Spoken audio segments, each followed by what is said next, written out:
Aujourd'hui, je vais te raconter l'histoire d'un vieux monsieur très spécial. Il s'appelait Papy Fernand. Il avait une barbe qui piquait, une canne qui couinait et surtout un chapeau. Un grand chapeau tout râpé, un peu tordu, un peu trop grand. Mais ce n'était pas n'importe quel chapeau. C'était un chapeau magique. Et pas une magie de baguette, non, une magie beaucoup plus précieuse. Tu veux savoir pourquoi? Alors installe-toi bien et écoute l'histoire du chapeau magique de Papy Fernand. Papy Fernand habitait au bout du village, dans une petite maison qui sentait le bois, le chocolat chaud et un peu la poussière. Tous les enfants du quartier l'aimaient beaucoup car il racontait des histoires incroyables. Des histoires de baleines volantes, de chaises qui parlent, de biscuits farceurs.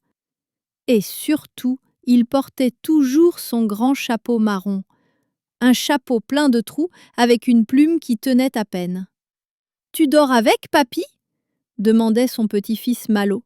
« Toujours !» répondait Fernand en riant.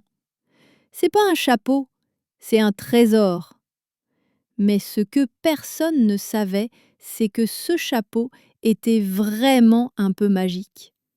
Pas le genre à faire apparaître des arcs-en-ciel ou transformer les bottes en bonbons. Non. Ce chapeau avait le pouvoir de faire naître des histoires. Chaque fois que Papy Fernand le posait sur sa tête, hop, une idée surgissait. Il tapotait le bord du chapeau et disait « Voyons, voyons, que va-t-on inventer aujourd'hui ?» Et pouf, il inventait une aventure où Malo devenait capitaine de sous-marin, ou bien un doudou partait sauver la lune en montgolfière. Mais un jour, alors qu'il racontait une histoire de fantôme farceur, le chapeau glissa et tomba dans la cheminée. Crac, fiou! Tout le monde cria. Le chapeau de papy, vite! Mais trop tard, il était tout brûlé. Un coin noirci, la plume envolée, le bord tout rongé. Le chapeau était fichu. Malo courut voir son papy. « Tu vas faire comment maintenant? Tu auras plus d'histoire !» Papy Fernand prit le chapeau dans ses mains.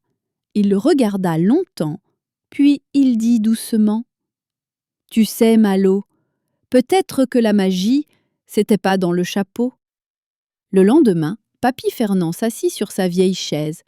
Pas de chapeau sur la tête, juste une couverture, une tasse de thé et un grand sourire. Malo s'approcha. « Tu ne racontes pas d'histoire aujourd'hui ?» Papy ferma les yeux un instant. « Si, j'ai une idée. » Et il raconta une histoire encore plus drôle, encore plus folle, une histoire qui faisait danser les coussins, rouler les rires et même éternuer la voisine. Malo le regarda, bouche ouverte. « Mais t'avais pas ton chapeau ?» ?»« Non, » dit Papy, « parce que le chapeau, il m'a juste appris à écouter mon imagination, mais elle était là depuis le début. » À partir de ce jour-là, Papy Fernand n'avait plus besoin de son vieux chapeau. Il en avait cousu un petit nouveau avec Malo, en tissu rouge, plein de boutons et de morceaux de laine. Mais la vraie magie venait de leur cœur. Et chaque histoire qu'ils inventaient ensemble était un morceau de bonheur qu'ils partageaient avec les autres. On raconte que bien plus tard, quand Malo fut devenu grand, il garda le vieux chapeau brûlé dans une boîte en bois. Pas pour s'en servir, mais pour se souvenir que la magie la plus forte vit dans l'imagination et qu'elle ne brûle jamais vraiment. Ou Et voilà, c'est fini pour aujourd'hui. J'espère que tu as aimé cette jolie histoire. Maintenant, c'est l'heure de te reposer, de fermer doucement les yeux. Mais ne t'inquiète pas, on se retrouve demain pour une nouvelle aventure avec encore plus de rire, de magie et de merveilleux amis à rencontrer.